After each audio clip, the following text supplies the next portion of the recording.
Let go your superstitions and your silly conspiracy theories. This is real, goddammit. This is real and you are part of it, whether or not you accept it. You are part of it. Oh, you lazy masses arrive. Bonjour et bienvenue sur mon podcast Auteur de violences sexuelles derrière le masque. Je m'appelle Aurane Bayard, je suis psychologue clinicienne et psychocriminologue. Je vous invite ici à me suivre dans mes analyses sur les profils d'auteurs de violences sexuelles. Vous écoutez le 5e épisode intitulé Les loups. Alors c'est parti, on démarre tout de suite. For all goodness and grace, this may be the last fight we face. Only decency unites the human race. Comme d'habitude, je démarre ce podcast par la lecture d'une situation. C'est un résumé du récit que m'a partagé la victime. Nous sommes fin juin 1985, quelque part en France. Une collégienne de 13 ans, en 4e, bonne élève et timide, discute avec Oscar, un garçon du lycée professionnel mitoyen de son établissement. Grâce à lui, elle sympathise aussi avec 2 de ses copains. Ils ont entre 18 et 20 ans, appelons-les Rémi et Damien. Oscar est plus agréable, Rémi moins stable émotionnellement. Parfois chez lui, une agressivité sous-jacente est légèrement perceptible. Se noue toutefois une relation d'amitié pendant un mois, jusqu'au jour où ils encouragent l'adolescente à désobéir pour sortir en boîte de nuit avec eux.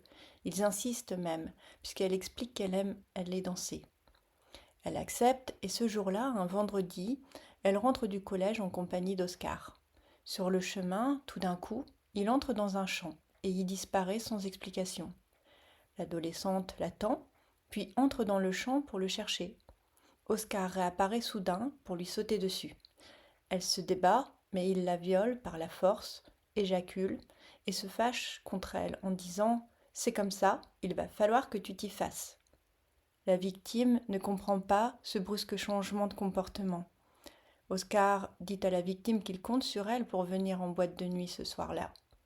Elle se demande si cela veut dire qu'il est amoureux. Elle n'a plus envie de sortir, elle est perturbée, mais elle se sent obligée. Le soir, la victime retrouve Rémi et Damien dans un bar. Ils lui prennent son argent pour se payer des bières sous prétexte que l'entrée sera gratuite pour elle. Puis le père de Rémi les conduit jusqu'en boîte de nuit où Oscar les attend. L'adolescente va vers lui, mais il lui lance « Dégage !». Rémi et Damien se vautrent dans les canapés. Ils boivent et la regardent avec mépris. La victime panique, les trouve odieux et veut rentrer chez elle. Elle cherche de l'aide, mais personne ne peut la ramener. Elle passe la soirée sur le parking. À 4 heures, Rémi et Damien l'y rejoignent et ils sont pris tous les trois en stop jusqu'au parc du château. L'adolescente est à 1 kilomètre de chez elle. Mais là, Rémi la regarde avec haine et lui dit qu'elle ne va pas s'en sortir comme ça, qu'elle n'a pas encore payé sa soirée. Il l'allonge et déshabille l'adolescente qui, paralysée, ne lutte pas. Rémi et Damien la violent, l'un vaginalement, l'autre par une fellation, puis ils échangent leurs places. Tout ce temps, Rémi insulte la victime. Il lui aboie qu'elle est une bonne à rien, car elle ne bouge pas, qu'elle doit être frigide et qu'elle est une putain comme sa mère à lui. La victime ne se souvient pas du retour chez elle, juste qu'ils l'ont quittée en la prévenant qu'ils allaient se revoir bientôt, d'un air menaçant. Pour la victime, le bouleversement émotionnel émerge à son arrivée dans sa chambre. Le lendemain, elle provoque elle-même la réaction parentale en se dénonçant. Son père l'a punie pour être sortie sans permission pendant tout le mois de juillet.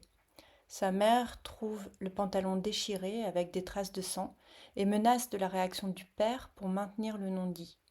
Dans les semaines qui suivent, les 3 auteurs se manifestent par des insultes au téléphone et stationnent parfois en moto devant le domicile de la victime.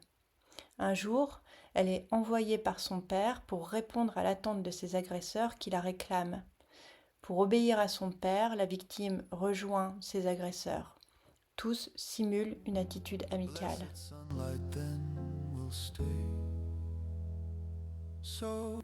Avant de passer à l'analyse, j'aimerais commencer par une remarque sur cette situation. Une fois arrivée en boîte de nuit, la victime exprime une extrême détresse et demande du secours. mais personne ne semble mesurer la situation de danger dans laquelle elle se trouve. Elle est mineure et elle demande du secours.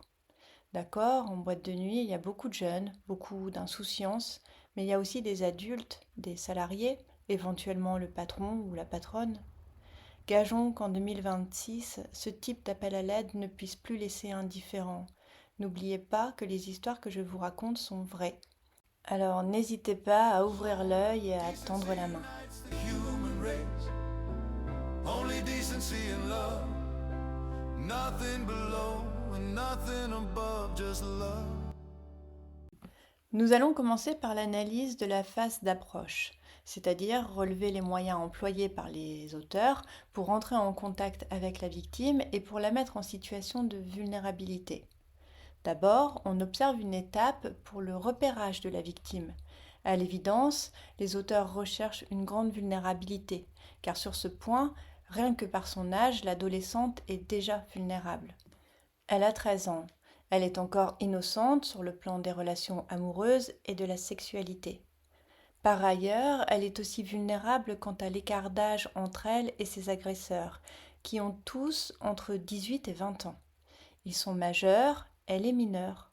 Sur ce point, notons au passage que les agresseurs n'ont pas ciblé une jeune fille de leur lycée, qui aurait été plus accessible, mais une collégienne.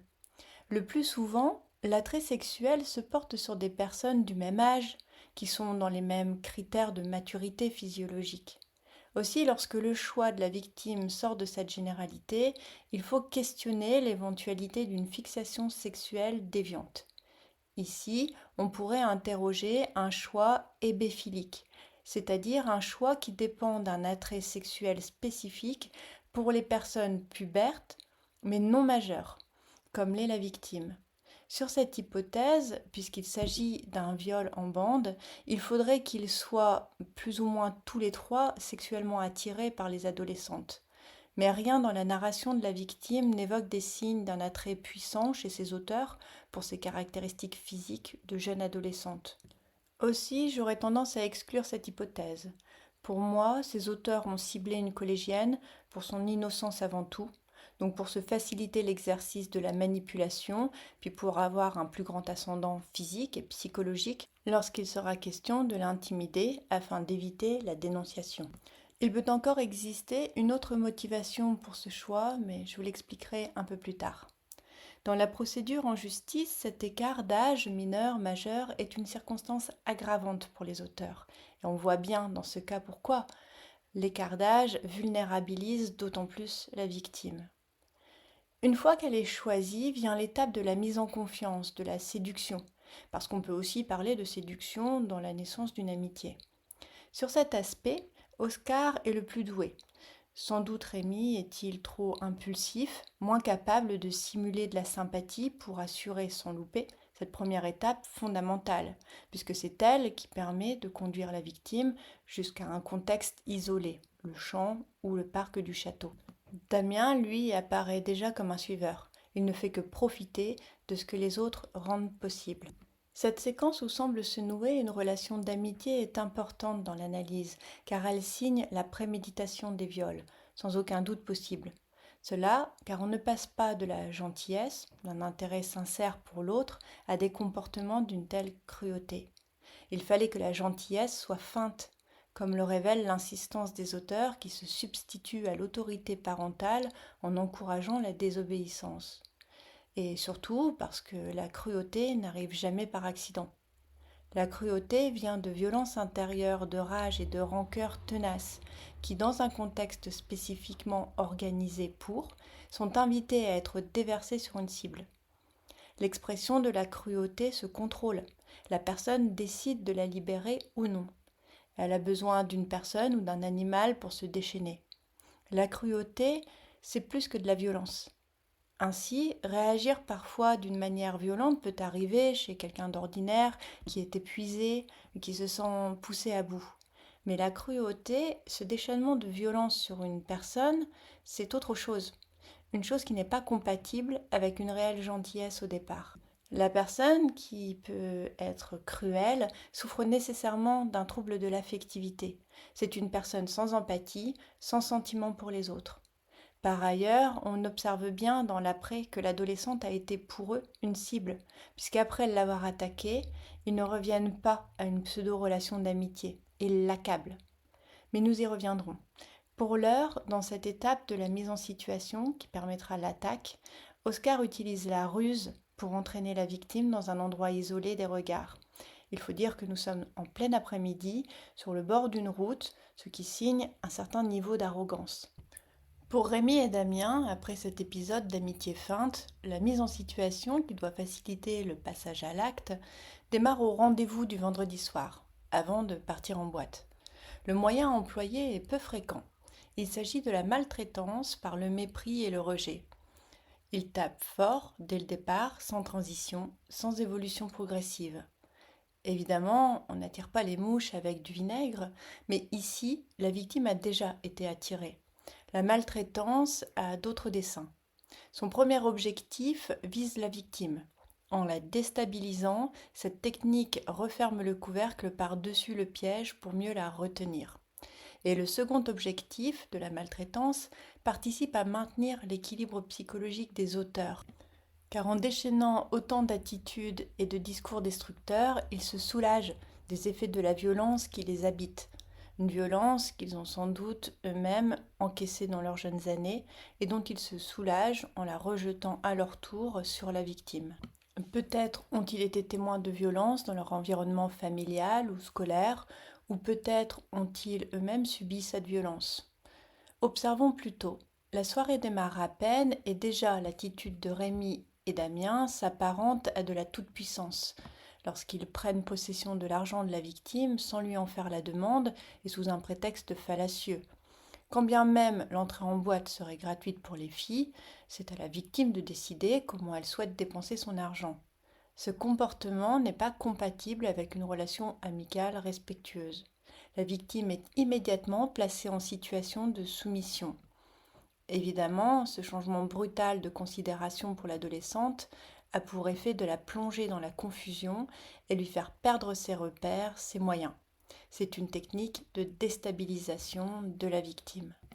Je voudrais aller au-devant d'une question que certains pourraient se poser à ce stade de l'analyse.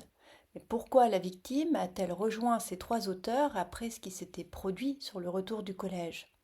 C'est le genre de question que pourrait poser un avocat de la défense pour laisser entendre que, peut-être, le premier viol n'en était pas un, car sinon la victime, traumatisée, n'aurait pas pu sortir ce soir-là. Eh bien, c'est que notre fonctionnement psychologique n'obéit pas aux règles mathématiques. Il est fait au contraire de paradoxes, et plus encore dans les situations de stress. Ici, par sa décision de retrouver les trois garçons en boîte de nuit le soir même du premier viol, la victime cherche avant tout un retour à la relation de confiance initiale et prend cet événement du viol, qu'elle ne comprend pas, comme une anomalie dans leur relation. La vérité est pour elle dans ce qui a été le mois précédent, de l'amitié. Et justement, ce soir-là, sur le plan psychologique, la victime a d'autant plus besoin de retrouver cette réassurance qu'elle est maintenant profondément affectée par l'agression qu'elle a subie. Elle peut penser que si elle fait faux bond à leur invitation, elle perdra leur amitié. C'est-à-dire que le viol commis par Oscar, au lieu de lui donner l'impulsion de s'éloigner de lui, va en réalité l'attirer et la soumettre davantage, au moins dans l'immédiat. Ce sont des mécanismes psychologiques bien connus et que nous avons tous déjà subis. Aller chercher une consolation ou une réparation auprès de celui ou ceux qui nous ont blessés. On développe une attente vis-à-vis de cette personne et cela maintient le lien. Aussi paradoxal que cela puisse être, une part de maltraitance peut ainsi être un lien très puissant entre deux individus. Et dans cette situation, rappelons également que pour le moment, après le premier viol et avant le début de soirée, la victime n'a aucune raison de penser que Rémi et Damien vont se montrer injustes, cruels et violents envers elle. Quand elle décide de les rejoindre, ce sont encore ses amis. Passons alors à l'attaque. Pour Oscar, il s'agit d'une attaque surprise. Il lui saute dessus dans le champ, avec violence physique et verbale. La situation bascule de l'amitié à une hostilité qui se présente comme la phase initiatique d'un cycle de violence répétée. En effet, l'auteur déclare après le viol C'est comme ça, il va falloir que tu t'y fasses. Ça y est, il a gagné, il peut faire tomber le masque. Après cette déclaration, on peut penser que cette attaque était destinée à être la première d'une série. Il va falloir que tu t'y fasses. Et c'est sans doute là l'élément le plus révélateur de la préméditation d'un scénario qui implique plusieurs viols. Pour Rémi et Damien, l'attaque correspond à une convocation au viol en duo, comme si un rendez-vous avait été pris aux dépens de la victime. Et en effet, je pense que pour les trois auteurs, le rendez-vous était pris dès les premiers échanges, un mois plus tôt. Ils attendaient juste de pouvoir mettre en place la situation qui allait permettre le passage à l'acte. La menace assénée, qu'elle ne va pas s'en sortir comme ça, constitue le point de départ d'un déchaînement de violence où les deux prennent part. Les viols eux-mêmes sont assez similaires car ils ont tous recours à la violence et la contrainte physique et la violence verbale avec des insultes et des accusations. Chaque fois, la force qui est opposée à la victime est disproportionnée. Ces auteurs auraient pu atteindre leur fin sans user de tant de violence, et c'est en cela qu'on peut déduire que leur gratification sexuelle nécessite une extrême violence, une extrême prise de pouvoir sur l'autre. Car ici, c'est plus que de la contrainte qui s'exerce sur la victime, c'est la volonté de la détruire. Ils ont besoin de cela pour se sentir bien avec eux-mêmes, et cette dynamique les rend particulièrement dangereux. Par ailleurs, l'aspect collectif en ajoute au sentiment d'impunité, de banalisation de leurs besoins déviants.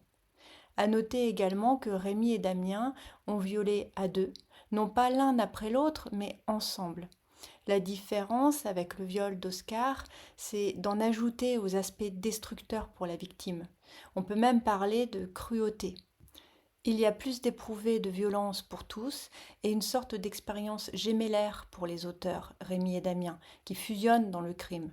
Cela peut avoir du sens par rapport à leur parcours de vie, comme une façon de réparer des expériences d'exclusion, de rabaissement, d'humiliation, ou cela peut aussi les rassurer face à la loi sur leur pleine implication l'un et l'autre, où chacun ne peut lâcher l'autre sans se mettre en péril lui-même.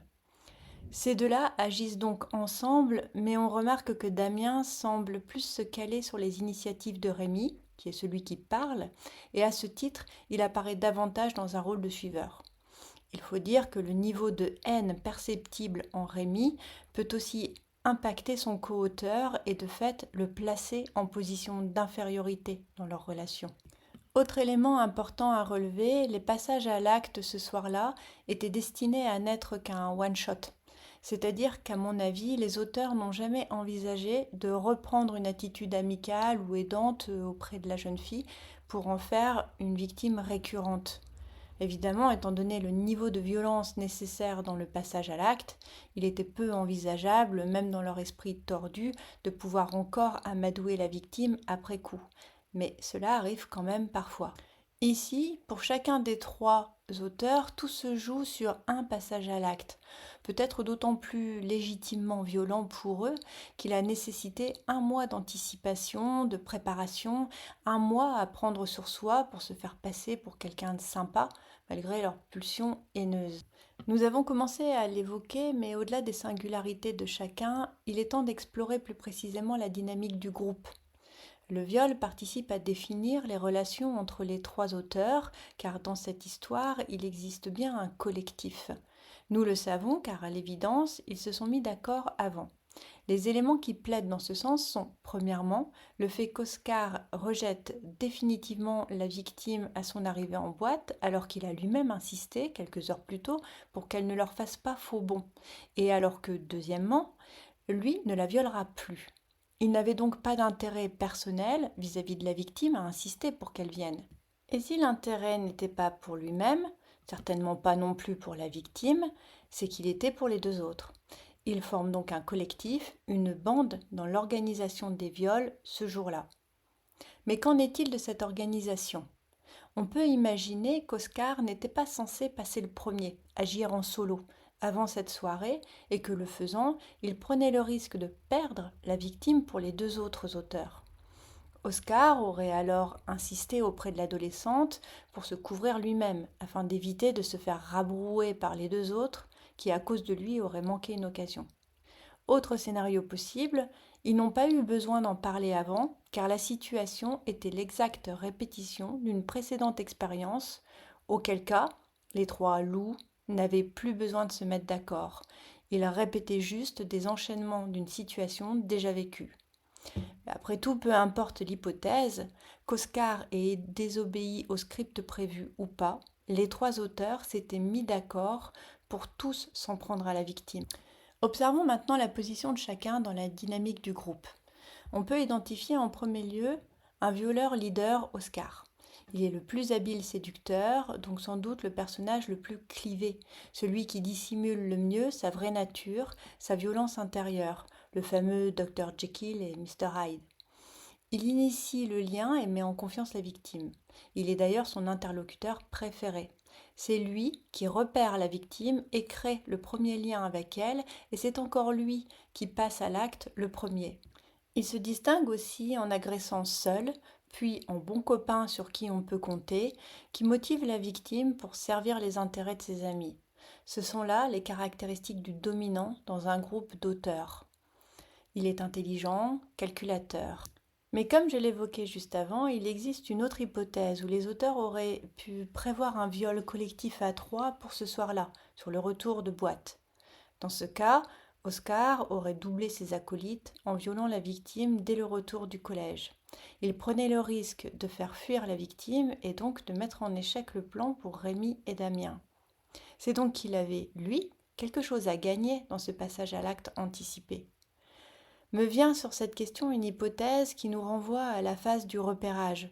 Pourquoi Oscar a-t-il choisi une adolescente de 13 ans quand il en a 18 ou 20 et qu'il ne semble pas particulièrement hébéphile? Eh bien, peut-être par intérêt pour sa virginité, qu'il voulait se réserver. Et cela le place toujours dans une posture de dominant. Rémi et Damien pourraient dans ce scénario l'avoir mauvaise contre Oscar, mais manifestement, il s'y plie. À moins qu'Oscar ne leur ait pas parlé de son propre passage à l'acte dans le champ et qu'il ait juste fait mine de ne pas s'intéresser au projet du viol ce soir-là. Nous ne pouvons pas vraiment trancher entre ces différentes hypothèses, mais dans la mesure où Oscar était présent aussi dans la phase de harcèlement après les viols, je pencherai vers le scénario où Rémi et Damien ont été informés du viol commis un peu plus tôt par Oscar. Ainsi impliqués de la même manière, ils se serrent les coudes tous les trois pour se protéger de la dénonciation. Il est donc temps de passer à l'analyse de l'après. Pour le premier viol, Oscar retourne immédiatement la situation en son contraire, où l'abuseur adresse des reproches à sa victime après l'avoir violentée et insultée. Cette technique produit de la confusion. Puis, il fait croire une dernière fois à un pseudo-retour à la relation amicale de départ en insistant pour qu'elle les rejoigne le soir, ce qui, chez la jeune fille de 13 ans, accentue la confusion. À partir de là, elle a deux options. Soit elle prend conscience qu'Oscar est un manipulateur, que tout était faux depuis le début et que seul ce qui vient de se produire, le viol, est vrai. Soit elle opte pour le déni, c'est-à-dire pour considérer que l'épisode du viol n'était pas un viol, qu'il peut s'expliquer, même si elle ne le comprend pas, que ce viol est l'anomalie et que donc l'amitié, elle, est la règle, qu'elle est toujours vraie. Évidemment, ce ne sont pas des choix conscients. On ne décide pas ce que l'on croit. C'est une part inconsciente du psychisme qui fait ce choix en fonction des ressources psychologiques dont dispose l'individu pour supporter l'insupportable sans s'effondrer. Si l'effondrement menace, parce que la réalité est trop tragique, ce sera le déni. Ce mécanisme est dangereux car il éloigne la personne de la réalité, mais il peut paraître plus protecteur dans l'immédiat. Ici, avec Oscar, la victime a eu recours au déni par lequel elle envisage la piste du sentiment amoureux. Ainsi, elle lui répond sans tenir compte de ce qu'il lui a fait subir. Elle réagit comme si la relation de confiance initiale était toujours valable, car comme je l'évoquais tout à l'heure, elle en a plus que jamais besoin. Son psychisme a considéré qu'elle y trouverait une ressource salutaire. En ce qui concerne la dynamique de groupe dans l'après, les trois agresseurs sont parfaitement en phase. Ensemble, ils contrôlent le risque de dénonciation en maintenant une emprise par la terreur, en harcelant la victime par des appels insultants, des rodages autour de son domicile. L'interpellation du père, les faux échanges amicaux en face à face pour lui faire penser que personne ne la croira, et sans doute la façon pour eux de se rassurer en constatant qu'elle n'exprime pas d'opposition manifeste. Aucun des trois ne semble tenir une posture qui se distingue des deux autres dans cette étape. L'enjeu pour définir leur position dans le groupe ne se jouait que dans l'ordre et le déroulé du passage à l'acte lui-même. Je vous propose maintenant de passer à l'analyse des risques. Commençons par la victime. Il s'agit d'une jeune fille obéissante, intelligente, studieuse et qui n'adopte pas de comportement à risque. Elle ne consomme pas de drogue, elle n'a pas de fréquentation marginale, sachant que ses auteurs avaient dissimulé leur réelle nature. Elle a certes sympathisé avec des garçons nettement plus âgés, mais elle en était coutumière car elle avait déjà l'habitude de fréquenter les amis de sa grande sœur. Pour elle, c'est un comportement familier et non transgressif. Pour autant, son jeune âge et sa nature conciliante, voire obéissante, à mettre en lien avec un environnement familial peu empathique, rend l'adolescente influençable et donc vulnérable. Son niveau de risque ne nous semble pas faible, car elle n'aurait pas suivi n'importe qui pour autant. Si les auteurs n'avaient pas pris un mois pour créer une relation de confiance, on peut penser qu'elle aurait su se protéger des propositions imprudentes. Pour toutes ces raisons, il me semble que son niveau de risque apparaît modéré. Pour évaluer le niveau de risque pris par les auteurs, il nous faut les distinguer. D'une part Oscar et de l'autre Rémi et Damien, qui ont agi ensemble. Concernant le premier agresseur, Oscar, il a été prudent en prenant un mois pour construire la relation avant son passage à l'acte, en ciblant une adolescente gentille et obéissante, et sur le viol lui-même en amenant la victime à le suivre à l'abri des regards pour l'agresser dans un champ. Il a cependant eu le culot d'agir en journée et a déchiré l'ouverture du pantalon de la victime, ce qui aurait pu attirer l'attention de ses parents. Il a aussi usé de la violence, ce qui camoufle moins les intentions criminelles. Mais pour lui, sans doute, peu importe, puisqu'il se protège par la ruse en entretenant la confusion chez sa victime. Il a aussi certainement une image un peu grandiose de lui-même.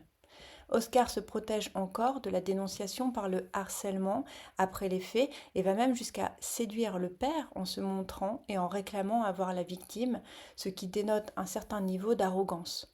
Son niveau de contrôle mental sur la victime et sur son environnement s'avère très opérant. Ainsi, malgré la violence du viol, lui-même et son arrogance, en regard de tous les moyens et de l'énergie qu'il a mise pour se protéger lui, je dirais qu'il a pris un risque modéré. Pour les deux autres auteurs, Rémi et Damien, ils agressent la victime dans un lieu public, mais désert et en pleine nuit. Ils agissent ensemble, manipulent la victime en la culpabilisant pour prendre l'ascendant sur elle. Elle leur devait quelque chose. Dans leur facilité à passer à l'acte par une simple convocation au viol, on peut penser qu'ils avaient été informés du viol qu'Oscar lui avait déjà fait subir dans l'après-midi, car le fait d'avoir déjà subi une agression aggrave le niveau de vulnérabilité d'une victime.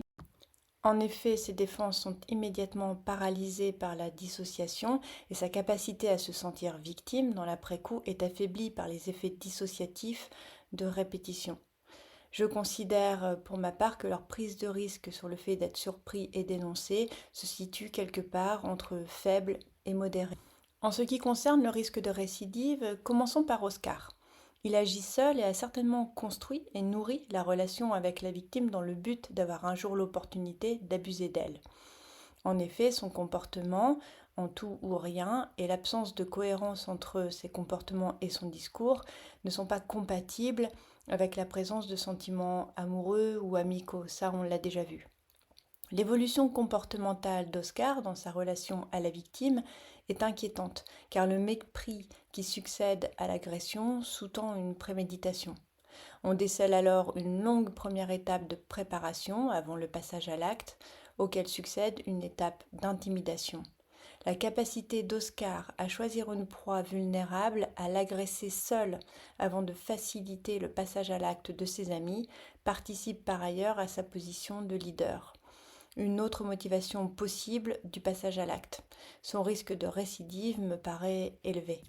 Pour Rémi, le risque de récidive pourrait paraître modéré parce qu'il n'agit pas seul, ce qui pourrait à d'autres moments de sa vie être plus complexe à mettre en place, mais j'envisage quand même élevé car son agressivité et sa violence verbale lors du viol dénotent de manière inquiétante une haine des femmes et une certaine forme de satisfaction dans son humiliation, dans sa domination. Il y a lieu de penser qu'il a ou qu'il va éprouver le besoin de réitérer les faits pour maintenir son équilibre intérieur. Par ailleurs, lui n'a pas besoin de Damien pour passer à l'acte, puisque c'est déjà lui qui dirige les opérations. Il semble donc posséder des motivations fortes et intrinsèques pour le viol. Pour Damien, je pense que le risque peut être plus faible, car il semble davantage correspondre au profil d'un suiveur, on l'a déjà dit. C'est a priori un profiteur qui ne crée pas lui-même les circonstances propices au passage à l'acte et qui n'y participe pas de sa pleine initiative. En revanche, il ne semble pas non plus prendre ses distances après coup, puisqu'il a participé comme les autres à harceler la victime. Pour lui, le risque me semble modéré, à condition qu'il s'éloigne d'Oscar et de Rémi. Mais quoi qu'il en soit, un risque modéré est déjà très significatif. On peut en conclure que ces trois personnages représentent un danger certain pour les femmes vulnérables qui les entourent. En conclusion, sur ce que l'on peut percevoir de la psychologie globale des auteurs, Oscar semble réunir les principales caractéristiques du psychopathe. Il est capable de se maîtriser et de planifier ses passages à l'acte de manière efficace. Il est intelligent, séducteur, mais dépourvu de sens moral, d'empathie et de capacité à aimer, ce qu'il parvient pourtant à très bien dissimuler. A l'inverse, la personnalité de Rémi semble davantage relever de la sociopathie. Comme Oscar, Rémi est dépourvu de sens moral et tend vers une image de soi grandiose, mais il apparaît aussi plus désorganisé, avec une forte impulsivité, une agressivité qu'il parvient plus difficilement à dissimuler, de la haine enfouie, en particulier envers les femmes, qui vient de cette tendance à surinterpréter l'hostilité que les autres ont à son égard.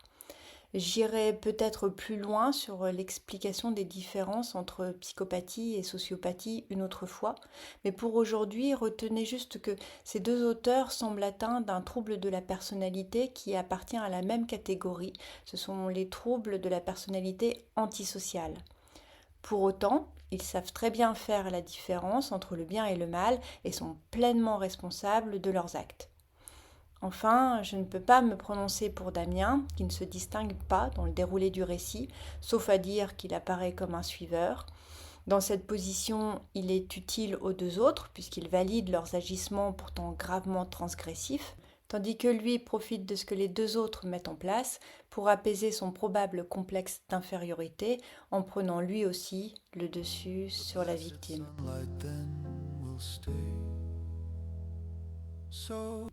À noter pour conclure sur l'analyse, dans cette situation, le crime n'a pas été rapporté aux autorités et aucune aide spécifique n'a été apportée à la victime. Le médecin de famille a questionné ses nombreux symptômes, mais la mère a botté en touche.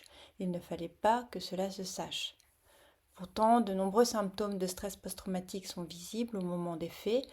Confusion mentale, panique, sidération, dissociation, choix d'un comportement ordinaire automatique malgré le danger manifeste d'une situation, l'amnésie et d'autres signes de trauma sont apparus immédiatement après les faits, perturbation du sommeil, reviviscence des faits, hypervigilance, détachement émotionnel, anxiété majeure, révolte intérieure, mal-être, repli social, conduite ordalique, comme quand elle a mis feu à sa corbeille, je ne vous l'ai pas lu mais ça fait partie des éléments qui étaient indiqués dans le récit, insolence, agressivité, répulsion, dégoût, tic anxieux appelé dermatillomanie, c'est le fait de se triturer la peau jusqu'à induire des plaies qui rendent visible une très grande souffrance intérieure. Sur le plus long cours, la victime s'installe dans la phobie, les évitements, elle évite son parcours en vélo. La dysmorphophobie, c'est une déformation du regard porté sur son corps et connaît des épisodes de revictimation par des attouchements l'année suivante.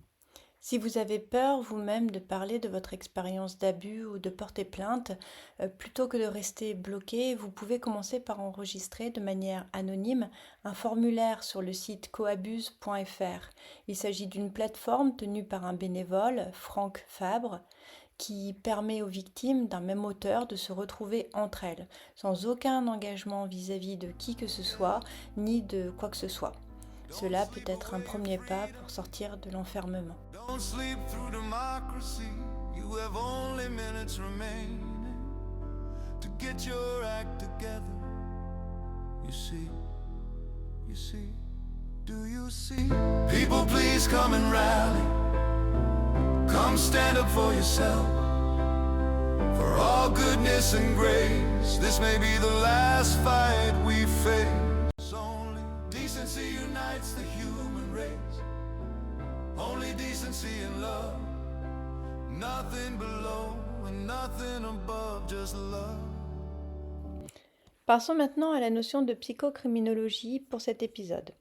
Aujourd'hui, je vais vous expliquer ce qu'est le relevé des anomalies situationnelles et comportementales, qui met à jour des éléments de la psychologie tels que les intentions masquées, la distribution des rôles, la dynamique relationnelle, les réactions aux aléas, etc.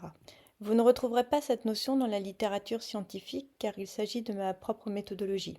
C'est un peu ma passion de créer des outils pour traduire de manière aussi pédagogique que possible des éléments complexes de la psychologie. Alors ici, concrètement, je commence par découper mon récit en relevant un à un tous les comportements des auteurs, car chaque comportement est la conséquence d'un choix, qu'il relève du conscient ou non. Certains sont logiques, prévisibles, adaptés à la situation, quand d'autres, ce qui m'intéresse, surprennent et interrogent. Il est également fécond de regarder l'enchaînement des séquences comportementales entre l'auteur et la réponse comportementale de la victime, pour mettre à jour ce que veut l'auteur, comment et vers quoi il guide la victime. Par comportement, j'entends tout ce qui est observable. Cela peut être un discours, dire non par exemple, une attitude, être triste, pétrifié, ou un mouvement, se mettre à courir ou porter un coup. Donc j'observe le déroulé de l'histoire avec comme unité de base les comportements de chacun et je m'arrête chaque fois que j'identifie une anomalie à laquelle la victime est confrontée. Ce sont les anomalies qu'elle subit de la part de l'auteur. Il en existe deux sortes. D'abord, l'anomalie situationnelle qui correspond à une rupture dans l'enchaînement logique des événements. Ces anomalies sont plus difficiles à mettre en place pour l'auteur, car elles correspondent à des interventions de celui-ci sur des paramètres extérieurs, donc plus aléatoires, moins évidents à maîtriser que ses propres comportements. Mais ces anomalies ont l'avantage d'être le plus souvent moins compromettantes pour l'auteur. Il n'y a pas d'anomalie situationnelle dans notre récit aujourd'hui, mais pour vous donner un exemple, il en existe de nombreux dans celui du podcast 3. Le maître du jeu et ses compères. Dans l'ordre, il y a le réveil de la victime qui découvre qu'elle est pénétrée alors qu'elle dormait, et en plus par un homme qui tourne la tête sur le côté. Ensuite, les épaules de cet homme sont poilues alors que Louis ne l'est pas. Et il y a aussi ce moment où la victime découvre deux hommes en caleçon derrière la porte de la chambre alors qu'elle se pensait seule avec son copain. Ces découvertes ne sont pas logiques par rapport à la situation de départ. Autre catégorie d'anomalies qu'on retrouve bien plus fréquemment dans les récits de viol, ce sont les anomalies comportementales, qui, elles, correspondent à une rupture dans l'enchaînement logique des comportements tels qu'est définie la relation. Alors je vous explique. Ici, on peut dire que la relation entre l'adolescente et ces trois jeunes hommes était une amitié. Ils se sont fréquentés quotidiennement aux abords de leur établissement scolaire respectif pendant un mois. On a bien vu ensuite que leur attitude était factice, qu'il n'y avait jamais eu d'amitié de ces auteurs envers la victime, mais c'est comme ça qu'elle l'a vécu, et c'est comme ça qu'ils ont voulu qu'elle le pense. Et bien sûr, cette base, pour vous donner un exemple d'anomalie comportementale, il n'est pas logique qu'Olivier rejette la victime lorsqu'elle le rejoint en boîte de nuit alors qu'il avait insisté quelques heures plus tôt pour qu'elle y vienne. Dans une relation d'amitié, ce changement d'attitude est incohérent. Aussi, vous voyez bien qu'on ne peut relever ces anomalies que si on a bien défini la relation au départ. Cet exercice, c'est justement ce que la victime, plongée dans la confusion, n'arrive pas à faire toute seule. Ainsi, ces ruptures dans l'enchaînement logique des comportements démontrent l'aspect fallacieux du discours d'Oscar, en tout cas pour cette situation. Il n'était pas un ami. Il suffit ensuite de se demander pourquoi. S'il n'était pas un ami, il était quoi et progressivement on démasque les intentions. Personnellement, je supporte pas qu'on demande à la victime de se justifier sur ses réactions face à de telles anomalies. Le problème, ce sont les attitudes de l'auteur, ses pièges, pas les réponses de la victime, qui fait ce qu'elle peut devant l'absurde, l'incompréhensible. On doit juger la cause et pas ses conséquences. Sinon, on se place du côté des agresseurs, c'est tout. À ces anomalies situationnelles et comportementales, la victime peut répondre d'une manière que je qualifie de positive. Ce sera le cas chaque fois que le comportement de la victime valide l'anomalie produite par l'auteur. Par validation, j'entends un comportement-réponse qui se cale sur l'anomalie plutôt que sur la réalité. Par exemple, la victime, en entrant dans le champ, rend opérant le stratagème d'Oscar pour les éloigner tous les deux des regards. Dans l'absolu, elle a eu raison de le faire. S'ils avaient été vraiment des amis, c'était normal qu'elle s'inquiète pour lui. Mais comme Oscar triche, les choix de la victime se retournent contre elle, car le scénario dans lequel elle est placée est un piège. D'autres fois, la victime peut répondre de manière négative, quand par sa réponse comportementale, elle s'oppose à l'anomalie. Par exemple, la victime comprend en arrivant en boîte de nuit qu'elle n'est pas à sa place avec ses garçons et dans ce lieu. Elle éprouve de la détresse et demande de l'aide pour s'extraire de cette situation. Mais attention, je précise qu'il n'y a aucun jugement de valeur dans le fait de qualifier les réponses des victimes de positives ou négatives. Plongée dans une situation incompréhensible et effractante sur le plan psychique, l'accès à une réflexion rationnelle est pour tous de l'ordre de l'improbable. Les victimes font ce qu'elles peuvent. En lien avec ces notions, pour cette situation, on peut noter une quasi-exclusivité des anomalies comportementales de la part des auteurs. Ils ont usé de la confiance établie et dans leur passage à l'acte assumé que la victime puisse comprendre qu'ils la plaçaient eux-mêmes en difficulté. Voyez la différence avec l'histoire australienne, qui est fournie en anomalies situationnelles, où les auteurs ont fait semblant que pour eux, tout était normal. Ici, l'écart d'âge entre les agresseurs et la victime, le tempérament conciliant de celle-ci et la particulière froideur affective des auteurs, leurs troubles très probables de la personnalité ont sans doute un peu tous participé à l'expression d'une telle arrogance.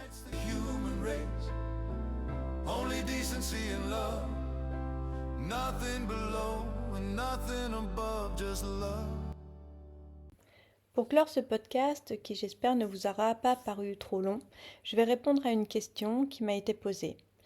Est-ce que des choses du contexte peuvent aggraver l'état de mal-être de la victime ? Alors oui, on parlerait de renforçateurs des aspects traumatiques ou de facteurs négatifs qui vont amplifier les difficultés de la victime pour comprendre qu'elle est victime, aller vers le soin et apprendre à se protéger. Ces éléments peuvent également participer à la création de croyances négatives qui vont devenir des règles de comportement. Ces éléments extérieurs agissent sur la victime en résonance et par amplification de certaines anomalies adressées par les agresseurs. Dans cette situation, on relève des renforçateurs issus des injonctions parentales. Ces éléments aggravent les effets du trauma car ils participent à enfermer davantage la victime dans ses distorsions cognitives. Par exemple, ici, c'était au père de dire que sa fille est punie, puisqu'il s'agissait de sa décision et de son autorité. Or, le père ne se positionne pas face à la requête des agresseurs. Il place sa fille en situation d'intermédiaire entre son autorité et les trois hommes. Il y a lieu de s'interroger sur la tendance du père à se montrer fuyant, voire soumis par souci de plaire aux personnes extérieures à son foyer. Alors bien sûr, pour nuancer, lui, il ne savait pas ce qui s'était passé. Les blâmes de la mère également, qui cherche à faire disparaître ce qui est visible de la situation, renforcent les accusations abusives des agresseurs et condamnent la victime au silence et à la honte. Enfin, le maintien de la pression psychologique sur la victime, qui est punie à domicile pendant un mois et harcelée par les auteurs qui appellent et tournent autour de la maison, entretient la confusion et la terreur traumatique. Ce sont aussi des renforçateurs.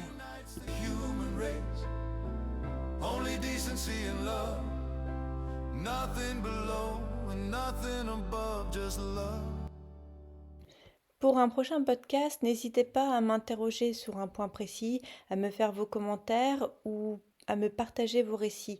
J'encourage particulièrement les hommes victimes ou ceux qui ont été victimes d'une femme, car ces situations sont sous-représentées alors qu'elles existent bel et bien.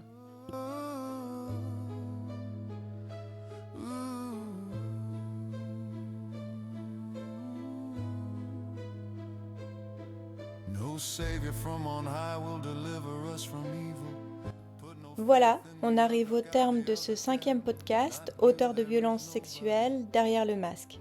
Je vous remercie pour votre écoute et on se retrouve très vite pour un prochain épisode. you the woman.